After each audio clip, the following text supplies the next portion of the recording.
کل مجھے کسی نے کہا کہ ٹک ٹاک پہ لڑکیاں بہت زیادہ بےہودہ لباس میں آ رہی ہیں, اس کو روکیں. میں نے کہا جانے دو جہنم میں, جانے دو, بہت بڑی جہنم اللہ کی, اٹھا کے آگ میں پھینک دے گا. وہ نہیں, اس کو کوئی ٹینشن نہیں ہے خدا کو. جب یہ لڑکی پیدا ہوئی تھی, اس کی ماں کی چھاتیوں میں خدا نے دودھ پیدا کیا نا اس کے لیے. یہ اندھی ہے کیا, نظر نہیں آ رہا اس کو؟ ماں کی محبت اس کو خدا نے دی نا, اس کے لیے سارے انتظام, اس کو حسن دیا, جوانی دی. آج اس سے پورے کپڑے نہیں پہنے جا رہے, اتنا سا حکم خدا کا فالو نہیں کر رہی ہے یہ. اور ماں باپ کو دیکھو, اپنی بچیوں کو پورے کپڑے نہیں پہنائے جا رہے ان کو. لڑکا پورے کپڑے, پوری آستین کے ساتھ, لڑکی سلیو لیس. اگر کسی باپ کو, ماں کو بولو بھائی یہ بچی کو آپ پوری آستین کیوں نہیں پہناتے, تو جواب کیا ملے گا؟ بھائی لڑکی ہے, بچی ہے, تو وہ بھی تو بچہ ہے, اس کو پورے کپڑے کیوں پہنائے ہوئے آپ نے؟ آپ ابھی سے ننگا پن سکھا رہے ہو اپنی بیٹی کو. تو یہ بات خوب سمجھ لو, قرآن کے الفاظ, تمتعوا فإن مصيركم إلى النار. اللہ کہتے ہیں مزے اڑا لو, میں نے حجت تمام کر دی ہے. جب پیدا ہوئے تھے میں نے ضرورت پوری کر دی, آسمان سے بارشیں برسائی, فالق الحب والنوا, زمین سے دانے کو پھاڑ کے تناور درخت بنایا جس سے تم کھاتے ہو, تمہارے جانوروں کو سوکھا چارہ کھلایا جس سے گوشت بنایا, جس سے دودھ بنایا. میں اپنی ذمہ داری پوری کر کے بیٹھا ہوا ہوں.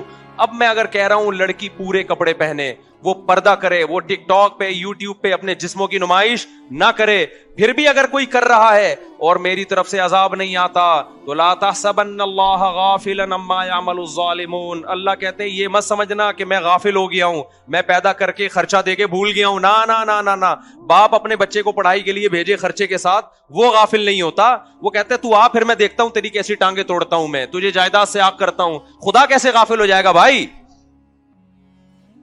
خدا کو بے حیائی پسند بولو نہیں ہے. اور ایک ہے بے حیائی کا ارتکاب کرنے والا, ایک ہے بے حیائی پھیلانے والی یا پھیلانے والا, دونوں میں بڑا فرق ہے. اللہ کہتے ہیں جو بے حیائی کو پروموٹ کرتے ہیں ان کے لیے دردناک عذاب ہے. دیکھو ایک کسی طوائف کا ناچ دیکھ کے حرام لذت حاصل کر رہا ہے, یہ بھی گناہگار ہے, لیکن ناچنے والی زیادہ گناہگار ہے, کیونکہ وہ بے حیائی کو کیا کر رہی ہے, وہ پروموٹ کر رہی ہے, پھیلا رہی ہے. وہ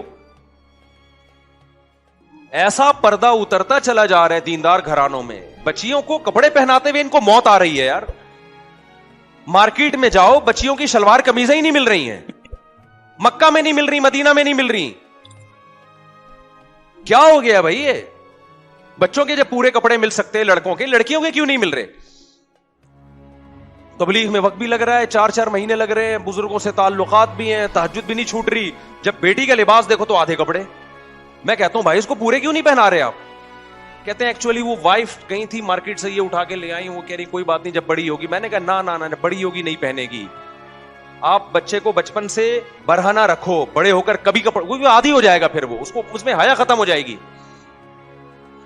ہمیں یاد ہے ہم جب بچپن میں کھیلتے تھے تو ہمارے جو دیگر رشتہ دار آتے تھے جو ہمارے یعنی فیملی کے ہوتے تھے, 7-8 سال کی ہماری ایج تھی, وہ نیکر پہن کے, جس کو پنجابی میں کہتے ہیں کچھا پہن کے گھومتے تھے. وہ ہم سے نہیں کچھا پہنا جاتا تھا بچپن میں, یعنی وہ جو ہوتا ہے نا 7-8 سال کے بچے چڈی پہن کے نیکر پہن کے گھوم رہے ہیں, گلی محلے میں بھاگ رہے ہیں, ہم سے نہیں پہنا جاتا تھا. مجھے شرم آتی تھی. کیوں؟ ہمارے ابا نے ہمیں کبھی کچھا پہننے اس عمر میں بولو نہیں دیا. ایک حد تک ابا نے کنٹرول کیا, اس کے بعد اب ہمیں خود ہی شرم آنے لگی, یار میں چڈی پہن کے کیسے, حالانکہ 7-8 سال ایج تھی ہماری, وہ شرم آتی تھی. آج ماں باپ بچوں کی شرم کھرچ کھرچ کے نکالتے ہیں. کلو مولودی یولد علی الفطرہ, نبی نے فرمایا ہر بچہ فطرت پہ پیدا ہوتا ہے, شرم و حیا لے کے پیدا ہوتا ہے. ماں باپ کیا کرتے ہیں, اس کو فطرت سے ہٹا دیتے ہیں. بچی میں شرم بیٹوں سے زیادہ ہوتی ہے. میں جدہ ایئرپورٹ پہ تھا, ایک 7-8 سال کی بچی, جیسے فیملی والے مجھے دیکھتے ہیں, بچیاں آتی ہیں سلام کرنے کے لیے, تو ایک چھوٹی سی 7-8 سال کی بچی, میں نے مسافے کے لیے ہاتھ بڑھایا, بچی نے نہیں بڑھایا ہاتھ. تو اس کے والد نے کہا مفتی صاحب ہم نے اس کو منع کیا ہے مردوں سے ہاتھ نہیں ملانا. مجھے بہت اچھا لگا اس کا عمل, بہت پیارا لگا اس کا. میں نے کہا آپ نے بہت پیاری تربیت کی اپنی بیٹی کی. بچیوں کو بولڈ بنا رہے ہو آپ یار, جو بڑے ہو گئے وہ تو ہو گئے نا, بچیوں کو تو آپ کم از کم, بچی تو پورے پراپر ڈریس میں بہت پیاری لگتی ہے, پھول لگتی ہے وہ. کتنے لبرل لوگ پریشان ہیں کہ ہماری بچی ہمارے سامنے ادھورے کپڑے پہن کے بیٹھتی ہے, اس کو شرم ہی نہیں آتی. میں نے کہا شرم تو آپ نے نکالی ہے اس کی, اور یہاں بیوی کے غلام بن جاتے ہیں. اب بیگم کو ٹائٹ کرو, بیگم صاحبہ آپ جو مرضی پہنے, اب آپ کا ٹائم گزر چکا ہے, اب آپ کی تربیت تو میرے ہاتھ میں نہیں ہے, نہ میری تربیت آپ کے ہاتھ میں, نہ شوہر بیوی کو ٹھیک کر سکتا ہے, نہ بیوی شوہر کو ٹھیک کر سکتی ہے. آج کل سختی کریں گے سوائے طلاقوں کے کچھ بھی حاصل نہیں ہوتا. گھر بسانے کے لیے کمپرومائز کرنا پڑتا ہے, محبت سے سمجھائیں. تبلیغ میں وقت جب لوگ آتے ہیں نا, میری بیگم پردہ نہیں کرتی, یہ نہیں, میں کہتا ہوں بھائی اب تبلیغ میں وقت لگوا لے, اس کا زبردستی کرنے سے وہ پردہ نہیں کرے گی. بغاوت پھیلے گی اور طلاقیں ہوں گی, بچے رولتے ہیں, بربادیاں. محبت سے سمجھاؤ, اس کے علاوہ کوئی آپشن نہیں ہے. میاں خراب ہے تو عورت کہتی ہے کیا کروں گے, صبر کر بھائی, تو محبت سے سمجھا, تبلیغ میں وقت لگواؤ, اس کے علاوہ کوئی راستہ نہیں ہے. لیکن بیٹیاں کس کے کنٹرول میں ہیں؟ ماں باپ کے کنٹرول میں ہیں. بچی کو اگر آپ کی بیگم بگاڑ رہی ہے, کمپرومائز نہیں کرنا ہے. یہ شوہر بچی کو بگاڑ رہا ہے, عورت کمپرومائز نہیں کرے. پراپر کپڑے, بچوں کی تربیت دنیا کا سب سے آسان کام ہے, ذہن میں رکھنا.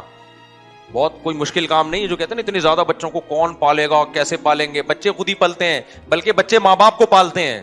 جس گھر میں بچے نہیں ہوتے ماں باپ نہیں پلتے, ڈپریشن میں جاتے ہیں ماں باپ. میرا تو یہ کانسیپٹ ہے کہ ماں باپ بچوں کو نہیں پالتے جتنا بچے ماں باپ کو پالتے ہیں. جس گھر میں بچے نہیں ہیں ماں باپ نہیں پلتے, اس میں ڈپریشن میں جاتے ہیں, لڑائیاں ہوتی ہیں, طلاقیں ہوتی ہیں. جہاں بچے ہیں ماں باپ خود ہی پل جاتے ہیں محبت سے. بچوں کی تربیت میں بہت آسان ہے, صرف بگڑنے نہیں دینا, یہ تربیت ہے. سمجھ میں آ رہی ہے بات؟ کیا نہیں کرنا؟ اپنے ہاتھوں سے زبردستی بگاڑنا نہیں ہے, تو خود ہی صحیح بنے گا. وہ تو نیچر پہ ہے. پھر بھی کوئی ایک آدھ بگڑ جائے تو نوح علیہ السلام کی اولاد بھی بگڑی تھی نا. اللہ سے تو کوئی نہیں لڑ سکتا, تقدیر سے کون لڑ سکتا ہے. بچوں کی تربیت میں صرف برے لوگوں میں نہ بیٹھنے دو, برے دوستوں میں نہ بیٹھنے دو. وہ خود ہی صحیح ہوتا ہے. وہ بچیوں کو حیا سکھاؤ, وہ آپ کے سامنے بھی پھر اونچی آواز سے بات نہیں کریں گی. اگر آپ نے ان کو دیکھو, حیا سب سے پہلے لباس سے شروع ہوتی ہے. اگر لباس صحیح نہیں ہے تو حیا ختم. جب حیا گئی تو پھر باپ کا احترام اور ماں کا احترام بھی گیا, ختم.